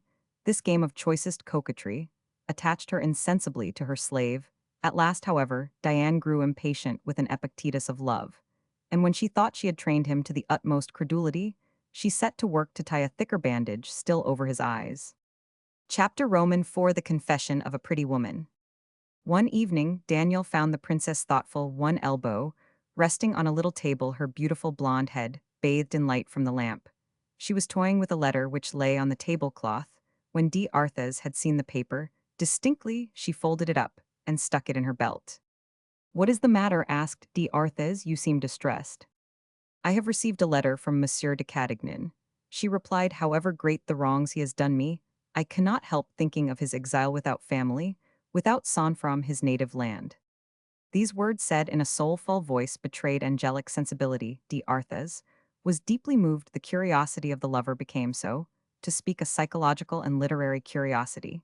He wanted to know the height that woman had attained, and what were the injuries she thus forgave. He longed to know how these women, world taxed with frivolity, cold-heartedness, and egotism, could be such angels, remembering how the princess had already repulsed him when he first tried to read that celestial heart. His voice, and he himself, trembled as he took the transparent, slender hand of the beautiful Diane with its curving fingertips and said, "Are we now such friends that you will tell me what you have suffered?" "Yes," she said, breathing forth the syllable like the most mellifluous note that Chalou's flute had ever sighed. Then she fell into a reverie, and her eyes were veiled. Daniel remained in a state of anxious expectation, impressed with the solemnity of the occasion. His poetic imagination made him see, as it were, clouds slowly dispersing and disclosing to him the sanctuary, where the wounded lamb was kneeling at the divine feet. "Well," he said in a soft, still voice. Diane looked at the tender petitioner, then she lowered her eyes, slowly dropping their lids with a movement of noble modesty. None but a monster would have been capable of imagining hypocrisy in the graceful undulation of the neck, with which the princess again lifted her charming head to look once more into the eager eyes of that great man. "Can I ought I?" she murmured with a gesture of hesitation, gazing at d'Arthez with a sublime expression of dreamy tenderness. "Men have so little faith in things of this kind, they think themselves so little bound to be discreet." "Ah, if you distrust me, why am I here?" cried d'Arthez. "Oh, friend," she said, giving to the exclamation the grace of an involuntary avowal. "When a woman attaches herself for life, think you she calculates? It is not question of refusal. How could I refuse you anything? But the idea of what you may think of me if I speak. I would willingly confide to you the strange position in which I am at my age. But what would you think of a woman who could reveal the secret wounds of her married life? Tyrann kept his word to robbers. Do I not owe to my torturers the honor of a tyrann? Have you passed your word to say nothing? Monsieur de Cadignan did not think it necessary to bind me to secrecy. You are asking more than my soul, tyrant. You want me to bury my honor itself in your breast," she said, casting upon d'Arthez a look by which she gave more value to her coming confidence than to her personal self. "You must think me a very ordinary man if you fear any evil, no matter what, from me," he said, with ill-concealed bitterness. "Forgive me, friend," she replied, taking his hand in hers caressingly, and letting her fingers wander gently over it. "I know your worth. You have related to me your whole life. It is noble, it is beautiful, it is sublime, and worthy of your name. Perhaps in return I owe you mine, but I fear to lower myself in your eyes by relating secrets which are not wholly mine. How can you believe you a man of solitude and posite horrors of social life? Ah, you little think when you invent your dramas that they are far surpassed by those that are played in families, apparently united. you are wholly ignorant of certain gilded sorrows. I know all, he cried. No, you know nothing. D'Arthez felt like a man lost on the Alps of a dark night who sees at the first gleam of dawn a precipice at his feet. He looked at the princess with a bewildered air and felt a cold chill running down his back. Diane thought for a moment that her man of genius was a weakling, but a flash from his eyes reassured her. You have become to me almost my judge, she said with a desperate air. I must speak now in virtue of the right that all calumniated beings have to show their innocence. I have been, I am still, if a poor recluse forced by the world to renounce the world, is still remembered accused of such light conduct, and so many evil things that it may be allowed me to find in one strong heart a haven, from which I cannot be driven hitherto, I have always considered self-justification an insult to innocence. And that is why I have disdained to defend myself. Besides, to whom could I appeal? Such cruel things can be confided to none but God, or to one who seems to us very near him, a priest or another self. Well, I do know this, if my secrets are not as safe there, she said, laying her hand on D'Arthez' heart, as they are here, pressing the upper end of her busk beneath her fingers. Then you are not the grand D'Arthez I think you. I shall have been deceived. A tear moistened D'Arthez' eyes, and Diane drank it in with a side look, which however gave no motion either to the pupils or the lids of her eyes. It was quick and neat, like the action of a cat pouncing on a mouse. D'Arthez, for the first time after 60 days of protocols, ventured to take that warm and perfumed hand and press it to his lips with a long-drawn kiss, extending from the wrist to the tip of the fingers, which made the princess augur well of literature. She thought to herself that men of genius must know how to love with more perfection than conceited fops, men of the world, diplomatists, and even soldiers, although such beings have nothing else to do. She was a connoisseur and knew very well that the capacity for love reveals itself chiefly in mere nothings. A woman well informed in such matters can read her future in a simple gesture. Just as Cuvier could say from the fragment of a bone, this belonged to an animal of such or such dimensions, with or without horns, carnivorous, herbivorous, amphibious, etc., aged so many thousand years, sure now of finding in D'Arthez as much imagination in love as there was in his written style. She thought it wise to bring him up at once to the highest pitch of passion and belief. She withdrew her hand hastily, with a magnificent movement full of varied emotions. If she had said in words, "Stop," or "I shall die," she could not have spoken more plainly. She remained for a moment with her eyes in D'Arthez' eyes, expressing in that one glance happiness, prudery, fear, confidence, languor of vague longing, and virgin modesty. She was 20 years old, but remember, she had prepared for this hour of comic falsehood by the choicest art of dress. She was there in her armchair like a flower ready to blossom at the first kiss of sunshine. True or false, she intoxicated Daniel. If it is permissible to risk a personal opinion, we must avow that it would be delightful to be thus deceived for a good long time. Certainly Talma on the stage was often above and beyond nature, but the Princess de Cadignan is the greatest true comedian of our day. Nothing was wanting to this woman, but an attentive audience. Unfortunately, at epochs perturbed by political storms, women disappear like water lilies, which need a cloudless sky and balmy zephyrs to spread their bloom to our enraptured eyes. The hour had come. Diane was now to entangle that great man in the inextricable meshes of a romance, carefully prepared, to which he was fated to listen, as the neophyte of early Christian times listened to the epistles of an apostle. My friend, began Diane, my mother, who still lives at Auxelles, married me in 1814. When I was 17 years old, you see how old I am now, to Monsieur de Maufrigneuse, not out of affection for me, but out of regard for him. She discharged her debt to the only man she had ever loved for the happiness she had once received from him. Oh, you need not be astonished at so horrible a conspiracy. It frequently takes place. Many women are more lovers than mothers, though the majority are more mothers than wives. The two sentiments, love and motherhood, developed, as they are by our manners and customs, often struggle together in the hearts of women. One or other must succumb when they are not of equal strength. When they are, they produce some exceptional women, the glory of our sex. A man of your genius must surely comprehend many things that bewilder fools, but are none the less true. Indeed, I may go further and call them justifiable through difference of characters, temperaments, attachments, situations. I, for example, at this moment, after 20 years of misfortunes, of deceptions, of calumnies, endured and weary days, and hollow pleasures, is it not natural that I should incline to fall at the feet of a man who would love me sincerely and forever? And yet the world would condemn me, but 20 years of suffering might well excuse a few brief years, which may still remain to me of youth, given to a sacred and real love. This will not happen. I am not so rash as to sacrifice my hopes of heaven. I have borne the burden and heat of the day. I shall finish my course and win my recompense. Angel thought d'Arthez. After all, I have never blamed my mother. She knew little of me. Mothers who lead a life like that of the Duchesse d'Uxelles keep their children at a distance. I saw and knew nothing of the world. Until my marriage, you can judge of my innocence. I knew nothing. I was incapable of understanding the causes of my marriage. I had a fine fortune, 60,000 francs a year in forests, which the Revolution overlooked or had not been able to sell in the Nivernais, with the noble chateau of d'Anzy. Monsieur de Maufrigneuse was steeped in debt later. I learned what it was to have debts. But then I was too utterly ignorant of life to suspect my position. The money saved out of my fortune went to pacify my husband's creditors. Monsieur de Maufrigneuse was 48 years of age when I married him, but those years were like military campaigns. They ought to count for twice what they were. Ah, what a life I led for 10 years. If anyone had known the suffering of this poor calumniated little woman, to be watched by a mother jealous of her daughter. Heavens, you who make dramas, you will never invent anything as direful as that, ordinarily according to the little that I know of. Literature, a drama, is a suite of actions, speeches, movements which hurry to a catastrophe. But what I speak of was a catastrophe in action. It was an avalanche fallen in the morning, and falling again at night, only to fall again the next day. I am cold now, as I speak to you of that cavern, without an opening, cold, somber, in which I lived. I, poor little thing, that I was brought up in a convent. Like a mystic rose, knowing nothing of marriage, developing late. I was happy at first. I enjoyed the goodwill and harmony of our family.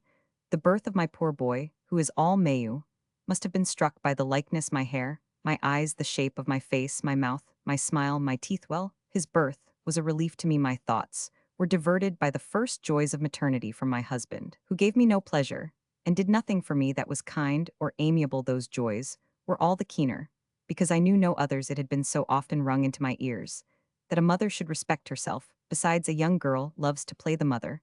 I was so proud of my flower. For George's was beautiful, a miracle. I thought I saw and thought of nothing but my son. I lived with my son. I never let his nurse dress or undress him. Such cares, so wearing to mothers who have a regiment of children, were all my pleasure. But after 3 or 4 years, as I was not an actual fool, light came to my eyes, in spite of the pains taken to blindfold me. Can you see me at that final awakening in 1819? The drama of the brothers at enmity is a rosewater tragedy beside that of a mother and daughter placed as we then were, but I braved them all, my mother, my husband, the world, by public coquetries, which society talked often. Heaven knows how it talked. You can see, my friend, how the men with whom I was accused of folly were to me the dagger with which to stab my enemies, thinking only of my vengeance. I did not see or feel the wounds I was inflicting on myself. Innocent as a child, I was thought a wicked woman, the worst of women, and I knew nothing of it. The world is very foolish, very blind, very ignorant. It can penetrate no secrets. But those which amuse it, and serve its malice, noble things, great things, it puts its hand before its eyes to avoid seeing. But as I look back, it seems to me that I had an attitude and aspect of indignant innocence, with movements of pride, which a great painter would have recognized. I must have enlivened many a ball with my tempests of anger and disdain. Lost poesy? Such sublime poems are only made in the glowing indignation, which seizes us at 20 later. We are wrathful no longer. We are too weary. Vice no longer amazes us. We are cowards. We fear. But then, oh, I kept a great pace, for all that I played the silliest personage in the world. I was charged with crimes by which I never benefited, but I had such pleasure in compromising myself. That was my revenge. Ah, I have played many childish tricks. I went to Italy with a thoughtless youth whom I crushed when he spoke to me of love, but later, when I heard that he was compromised on my account, he had committed a forgery to get money, I rushed to save him. My mother and husband kept me almost without means. But this time, I went to the King Louis Roman 18, that man without a heart was touched. He gave me 100,000 francs from his privy purse. The Marquis d'Escrignaniu must have seen him in society, for he ended by making a rich marriage, was saved from the abyss into which he had plunged for my sake. That adventure, caused by my own folly, led me to reflect. I saw that I myself was the first victim of my vengeance. My mother, who knew I was too proud, too d'Uxelles, to conduct myself really ill, began to see the harm that she had done me, and was frightened by it. She was then 52 years of age. She left Paris and went to live at Uxelles. There she expiates her wrongdoing by a life of devotion, and expresses the utmost affection for me. After her departure, I was face to face alone with Monsieur de Maufrigneuse. Oh, my friend, you men can never know what an old man of gallantry can be. What a home is that of a man accustomed to the adulation of women of the world, when he finds neither incense nor censer in his own house dead to all. And yet perhaps for that very reason jealous, I wished when Monsieur de Maufrigneuse was wholly mine I wished to be a good wife. But I found myself repulsed with the harshness of a soured spirit by a man who treated me like a child, and took pleasure in humiliating my self-respect at every turn, in crushing me under the scorn of his experience, and in convicting me of total ignorance. He wounded me on all occasions, he did everything to make me detest him, and to give me the right to betray him, but I was still the dupe of my own hope, and of my desire to do right through several years. Shall I tell you the cruel saying that drove me to further follies? The Duchesse de Maufrigneuse has gone back to her husband. Said the world, bah, it is always a triumph to bring the dead to life. It is all she can now do, replied my best friend, a relation she at whose house I met you. Madame d'Espard, cried Daniel with a gesture of horror. Oh, I have forgiven her. Besides, it was very witty, and I have myself made just as cruel epigrams on other poor women, as innocent as myself. D'Arthez again kissed the hand of that saintly woman, who having hacked her mother in pieces, and turned the Prince de Cadignan into an Othello, now proceeded to accuse herself in order to appear in the eyes of that innocent great man as immaculate as the silliest or the wisest of women desire to seem at all costs to their lovers. You will readily understand, my friend, that I returned to society for the purpose of excitement, and I may say of notoriety. I felt that I must conquer my independence. I led a life of dissipation, to divert my mind, to forget my real life in fictitious enjoyments. I was gay, I shone, I gave fetes, I played the princess, and I ran in debt at home. I could forget myself in the sleep of weariness, able to rise the next day gay and frivolous for the world. But in that sad struggle to escape my real life, I wasted my fortune. The Revolution of 1830 came. It came at the very moment when I had met at the end of that Arabian Night's life a pure and sacred love, which I desire to be honest, I had longed to know. Was it not natural, in a woman whose heart, repressed by many causes and accidents, was awakening at an age when a woman feels herself cheated, if she has never known, like the women she sees about her, a happy love? Ah, why was Mitchell Creston so respectful? Why did he not seek to meet me there again? Was another mockery. But what of that? In falling I have lost everything, I have no illusions left, I had tasted of all things, except the one fruit for which I have no longer teeth. Yes, I found myself disenchanted with the world at the very moment when I was forced to leave it. Providential. Was it not like all those strange insensibilities which prepare us for death? She made a gesture full of pious unction. All things served me then. She continued, the disasters of the monarchy and its ruin helped me to bury myself. My son consoles me, for much maternal love takes the place of all frustrated feelings. The world is surprised at my retirement, but to me it has brought peace. Ah, if you knew how happy the poor creature before you is in this little place, in sacrificing all to my son. I forget to think of joys of which I am, and ever must be ignorant. Yes, hope has flown, I now fear everything, no doubt. I should repulse the truest sentiment, the purest and most veritable love, in memory of the deceptions and the miseries of my life. It is all horrible, is it not? And yet what I have told you is the history of many women. The last few words were said in a tone of easy pleasantry, which recalled the presence of the woman of the world. D'Arthez was dumbfounded, in his eyes convicts, sent to the galleys for murder or aggravated robbery, or for putting a wrong name to checks, were saints compared to the men and women of society. This atrocious elegy, forged in the arsenal of lies and steeped in the waters of the Parisian Styx, had been poured into his ears with the inimitable accent of truth. The grave author contemplated for a moment that adorable woman lying back in her easy-chair, her two hands pendant from its arms like dewdrops from a rose leaf, overcome by her own revelation, living over again the sorrows of her life, as she told Themin, short an angel of melancholy. And judge, she cried, suddenly lifting herself with a spring, and raising her hand while lightning flashed from eyes, where 20 chaste years shone, judge of the impression the love of a man like Mitchell must have made upon me, but by some irony of fater, was it the hand of Godwell? He died in saving the life of whom do you suppose? Of Monsieur de Cadignan. Are you now surprised to find me thoughtful? This was the last drop. Poor D'Arthez could bear no more. He fell upon his knees, and laid his head on Diane's hand, weeping soft tears, such as the angels shed if angels weep. As Daniel was in that bent posture, Madame de Cadignan could safely let a malicious smile of triumph flicker on her lips, a smile such as the monkeys wear after playing a sly trick, if monkeys smile. "Ah, I have him," thought she, and indeed she had him fast. "But you are," he said, raising his fine head, and looking at her with eyes of love. "Virgin and martyr," she replied, smiling at the commonness of that hackneyed expression, but giving it a freshness of meaning by her smile, so full of painful gaiety.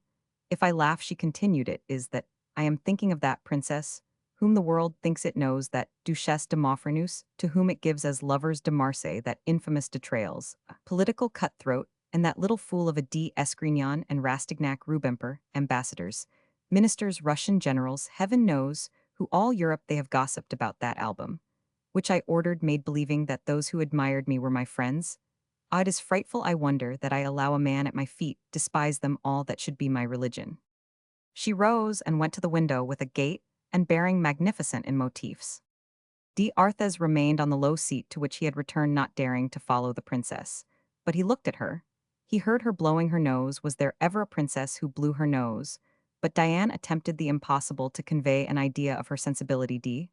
D'Arthez believed his angel was in tears. He rushed to her side, took her round the waist, and pressed her to his heart. "No, no, leave me," she murmured in a feeble voice. "I have too many doubts to be good for anything. To reconcile me with life is a task beyond the powers of any man. Diane, I will love you for your whole lost life. No, don't speak to me." Thus she answered. "At this moment, I tremble, I am ashamed, as though I had committed the greatest sins." She was now entirely restored to the innocence of little girls, and yet her bearing was august, grand, noble, as that of a queen.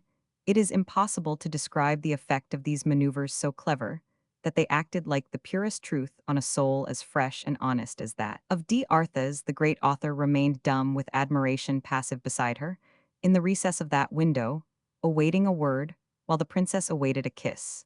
But she was far too sacred to him for that. Feeling cold, the princess returned to her easy-chair. Her feet were frozen. "It will take a long time," she said to herself, looking at Daniel's noble brow and head. "Is this a woman?" thought that profound observer of human nature. "How ought I to treat her?" Until 2 o'clock in the morning, they spent their time in saying to each other the silly things that women of genius like the princess know how to make adorable. Diane pretended to be too worn, too old, too faded. D'Arthez proved to her facts, of which she was well convinced, that her skin was the most delicate, the softest to the touch, the whitest to the eye, the most fragrant. She was young, and in her bloom how could she think otherwise? Thus they disputed beauty by beauty, detail by detail, with many "Oh, do you think so? You are beside yourself. It is hope, it is fancy. You will soon see me, as I am almost 40 years of age. Can a man love so old a woman?" D'Arthez responded with impetuous and schoolboy eloquence, larded with exaggerated epithets. When the princess heard this wise and witty writer talking the nonsense of an amorous sub-lieutenant, she listened with an absorbed air and much sensibility, but she laughed in her sleeve. When D'Arthez was in the street, he asked himself whether he might not have been rather less respectful. He went over in memory those strange confidences which have naturally been much abridged here, for they needed a volume to convey their mellifluous abundance. And the graces which accompanied them, the retrospective perspicacity of this man, so natural, so profound, was baffled by the candor of that tale and its poignancy, and by the tones of the princess. "It is true," he said to himself, being unable to sleep, "there are such dramas as that in society. Society covers great horrors with the flowers of its elegance, the embroidery of its gossip, the wit of its lies. We writers invent no more than the truth." Poor Diane Mitchell had penetrated that enigma. He said that beneath her covering of ice there lay volcanoes. Bianchon and Rastignac were right when a man can join the grandeurs of the ideal and the enjoyments of human passion in loving a woman of perfect manners, of intellect, of delicacy. It must be happiness beyond words. So thinking, he sounded the love that was in him and found it infinite. Chapter Roman 5, A Trial of Faith.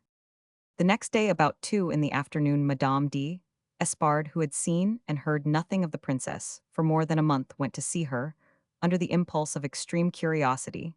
Nothing was ever more amusing of its kind than the conversation of these two crafty adders during the first half-hour of this visit. Diane d'Uxelles cautiously avoided, as she with the wearing of a yellow gown, all mention of D'Arthez. The marquise circled round, and round that topic, like a Bedouin round a caravan. Diane amused herself.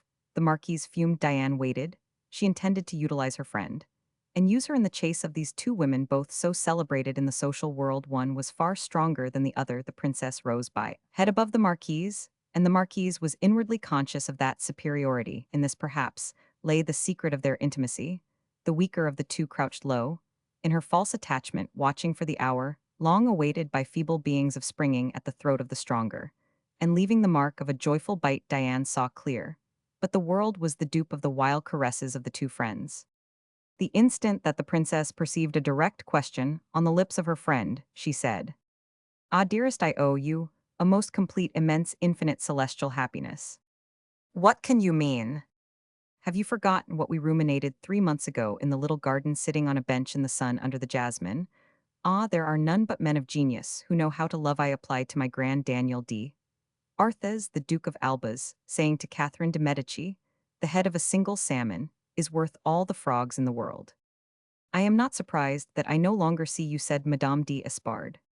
"Promise me if you meet him not to say to him one word about me, my angel," said the princess, taking her friend's hand. "I am happy, oh happy beyond all expression. But you know that in society, a word, a mere jest, can do much harm. One speech can kill, for they put such venom into a single sentence. Ah, if you knew how I long that you might meet with a love like this. Yes, it is a sweet, a precious triumph for women like ourselves to end our woman's life in this way, to rest in an ardent, pure, devoted, complete, and absolute love above all, when we have sought it long." "Why do you ask me to be faithful to my dearest friend?" said Madame d'Espard. "Do you think me capable of playing you some villainous trick? When a woman possesses such a treasure, the fear of losing it is so strong that it naturally inspires a feeling of terror. I am absurd, I know, forgive me, dear."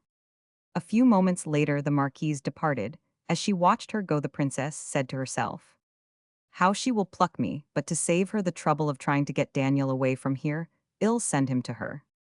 At 3 o'clock, or a few moments after, Arthez arrived in the midst of some interesting topic, on which he was discoursing eloquently.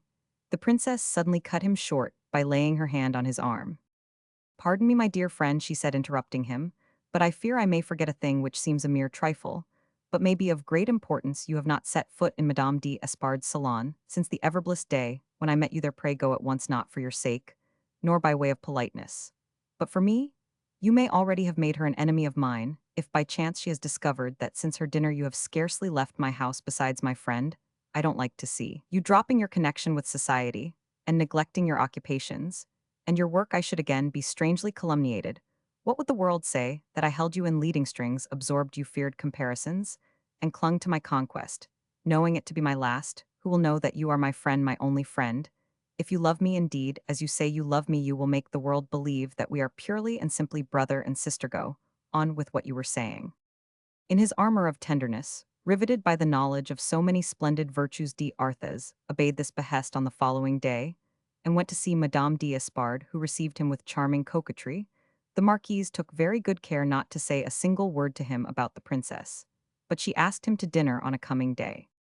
On this occasion, Arthez found a numerous company. The marquise had invited Rastignac Blondet, the Marquis d'Ajuda Pinto, Maxime de Trailles, the Marquis d'Esgrignon, the two brothers Van Ness du Tillet, one of the richest bankers in Paris, the Baron de Nucingen-Real, Nathan Lady Dudley, two very treacherous secretaries of embassies, and the Chevalier d'Espard, the wiliest person in this assemblage, and the chief instigator of his sister-in-law's policy.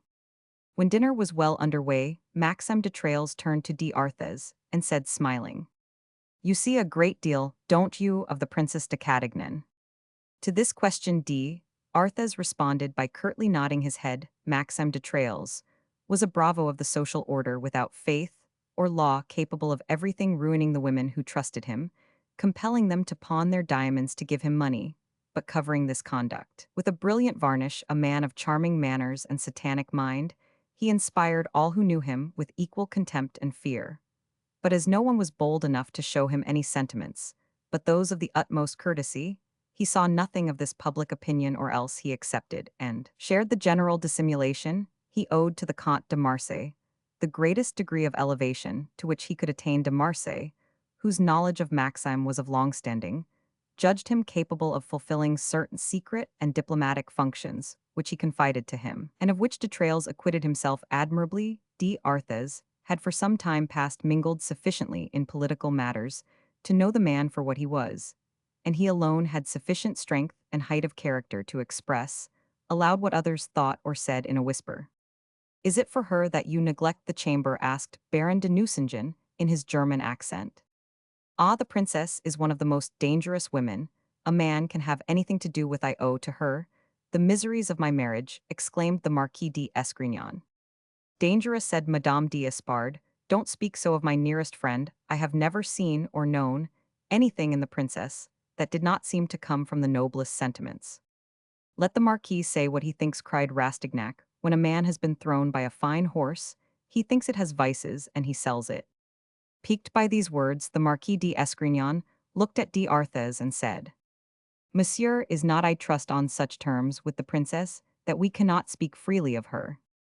D'Arthez kept silence. D'Esgrignon, who was not wanting in cleverness, replied to Rastignac's speech with an apologetic portrait of the princess, which put the whole table in good humor. As the jest was extremely obscure to D'Arthez, he leaned towards his neighbor Madame de Montcornet and asked her in a whisper what it meant. Accepting your self-judging by the excellent opinion you seem to have of the princess, all the other guests are said to have been in her good graces. I can assure you that such an accusation is absolutely false, said Daniel. And yet here is Monsieur d'Esgrignon, of an old family of Alençon, who completely ruined himself for her some 12 years ago, and if all is true came very near going to the scaffold. I know the particulars of that affair, said d'Arthez. Madame de Cadignan went to Alençon to save Monsieur d'Esgrignon from a trial before the Court of Assizes, and this is how he rewards her today. Madame de Montcornet looked at d'Arthez with a surprise and curiosity that were almost stupid. Then she turned her eyes on Madame d'Espard with a look which seemed to say he is bewitched. During this short conversation, Madame de Cadignan was protected by Madame d'Espard, whose protection was like that of the lightning rod, which draws the flash. When d'Arthez returned to the general conversation, Maxime de Trailles was saying, with Diane, depravity is not an effect, but a cause. Perhaps she owes that cause to her exquisite nature.